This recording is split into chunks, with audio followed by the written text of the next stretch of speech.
Guys, आप लोग कैसे हैं? तो गाइस, आप लोगों के लिए फिर एक नया टॉपिक लेकर आए हैं जो कि बायोलॉजी से रिलेटेड है। और जो बोर्ड एग्जाम होते हैं 10वीं के, वो बार बार यहाँ से ऑब्जेक्टिव के रूप में क्वेश्चन और सब्जेक्टिव के क्वेश्चन रूप में आते हैं।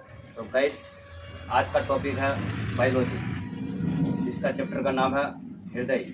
जो हार्ट से रिलेटेड, जो हृदय से रिलेटेड जो क्वेश्चन आते हैं उसको आज टच करेंगे। चलिए दोस्तों, देखते हैं हृदय के बारे में कि हृदय जो है शरीर का कैसा अंग है और कैसे काम करता है और क्या जरूरी है मेरे शरीर में।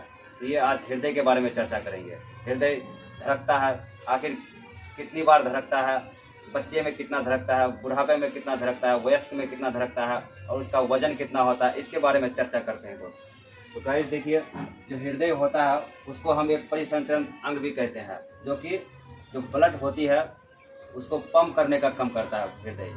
अगर पंप नहीं करेगा तो मेरे शरीर में जो ब्लड में जो मौजूद मिनरल्स होते हैं, विटामिन्स होते हैं, खनिज होते हैं, वो मेरे पूरे शरीर के अंगों तक नहीं पहुंच पाएगा। इसीलिए इसको बोलते हैं ब्लड का परिसंचरण अंग कहा जाता है, जो कि ब्लड को पंप करके पूरे शरीर तक पहुंचाता है। तो इसमें हम मांसपेशी अंग भी कहते हैं, जो कि मांसपेशियों का ही बना होता है। ये अंग जो हृदय होता है वो मेरा जो होता है मांस का ही बना होता है, इसलिए मांसपेशी कहते हैं या पेशियों का बना होता है। हृदय को जो बाहरी आवरण से दोस्त ये घिरे हुए रहते हैं, उस झिल्ली का नाम है पेरिकार्डियम झिल्ली, जो कि इसमें कुछ चिपचिपे पदार्थ भी रहते हैं जो झिल्ली घिरे हुए रहते हैं, जो बाहरी आघातों से हमको बचाने में मदद करता है। ये झिल्ली हृदय का जो भार होता है दोस्त 300 ग्राम तक होता है नॉर्मल। अगर शिशु मतलब नवजात जो शिशु जब जन्म लेता है उसका वजन होता है 20 से 25 ग्राम। और अगर वयस्क पुरुष की बात करें तो 280 से 340 के बीच होती है। लेकिन वहीं पे अगर महिलाओं की बात करें तो 230 से 280 तक होती है दोस्त। इसका जो आकार है दोस्त शंक्वाकार होती है, जो वक्ष गुहा में बाईं ओर स्थित होती है। ये एक पंपिंग का काम करता है, इसलिए हम इसको पंपिंग अंग भी कहते हैं दोस्त, जो कि 3 स्तरों से बनी होती है। एपिकार्डियम, मायोकार्डियम और इंडोकार्डियम, ये 3 स्तरों से बनी होती है हमारे हृदय। देखिए दोस्त, मानव अगर हृदय की बात करें तो मानव का जो हृदय होता है वो 4 कोष्ठ में होता है।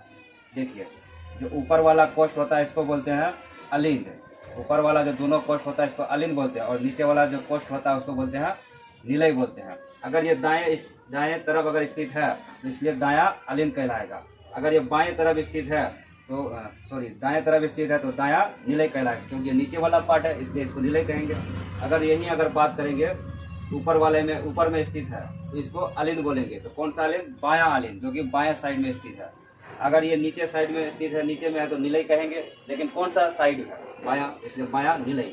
अगर हम चर्चा करें अलिंद और निलय में, तो अलिंद में है जो है दोस्त, ये ब्लड यहाँ से प्रवेश करता है, फिर उसके बाद जो है निलय में आता है।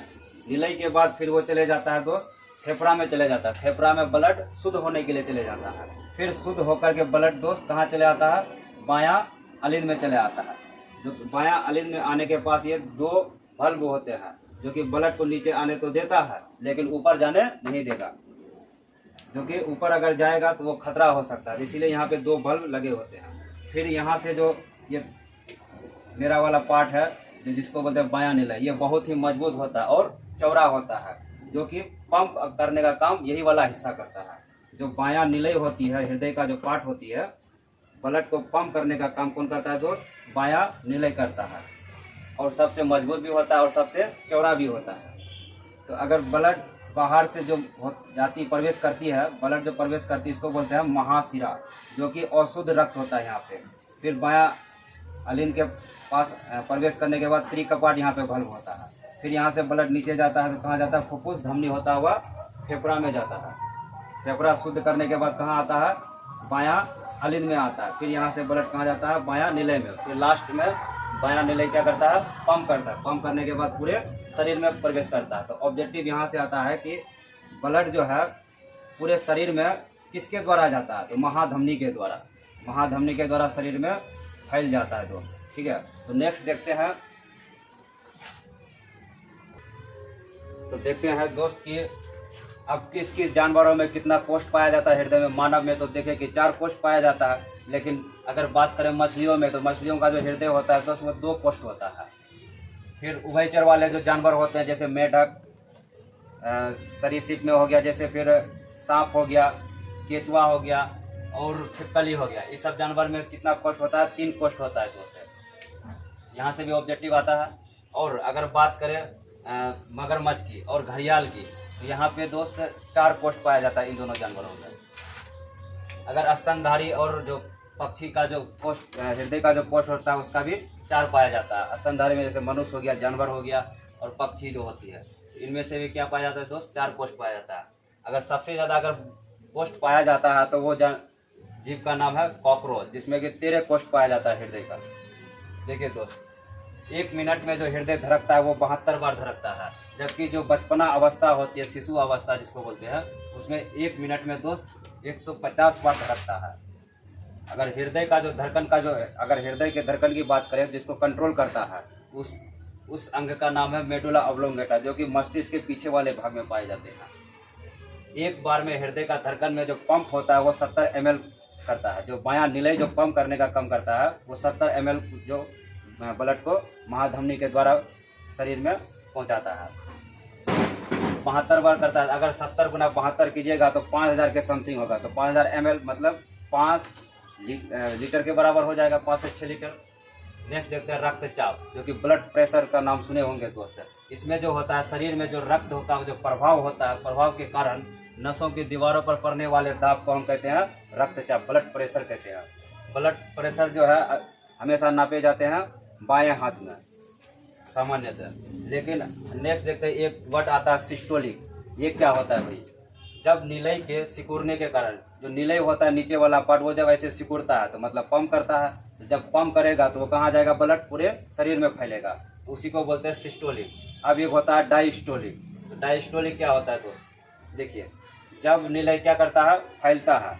जब निलय ऐसे फैलेगा तो ब्लड क्या आएगा? हृदय में आएगा। तो हृदय में आएगा तो ब्लड को क्या करेगा? शुद्ध करेगा, उसी को बोलते हैं डायस्टोलिक। जब निलय क्या करता है? फैलता है, और रक्त क्या होता है? हृदय में आ जाता है। फिर डायस्टोलिक हो जाता है, पंप कर देता है निलय।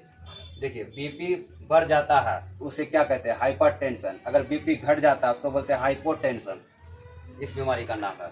तो बढ़ जाता है तो अधिकतम 140/90 इसको अधिकतम बोलेंगे। अगर न्यूनतम होगा 90/60। अगर न्यूनतम हो जाएगा तो चक्कर आने लगेगा, बेचैनी होने लगेगी, जिसको बोलते हैं लो प्रेशर। देखिए, बीपी नापने वाले जो मशीन होता है दोस्त, उसको बोलते हैं स्पिग्नोमेनोमीटर। क्या बोलते हैं? स्पिग्नोमेनोमीटर। और जो जनरली अगर नॉर्मल जो मानव होता है, इंसान होता है, उसका जो प्रेशर होता है 120/80 होता है, जो कि नॉर्मल होता है। तो गाइस, आई होप आप लोगों को अच्छा लगा होगा। तो नीचे जरूर कमेंट करेगा दोस्त। फिर नेक्स्ट वीडियो आप लोगों के लिए लेके आएंगे। धन्यवाद।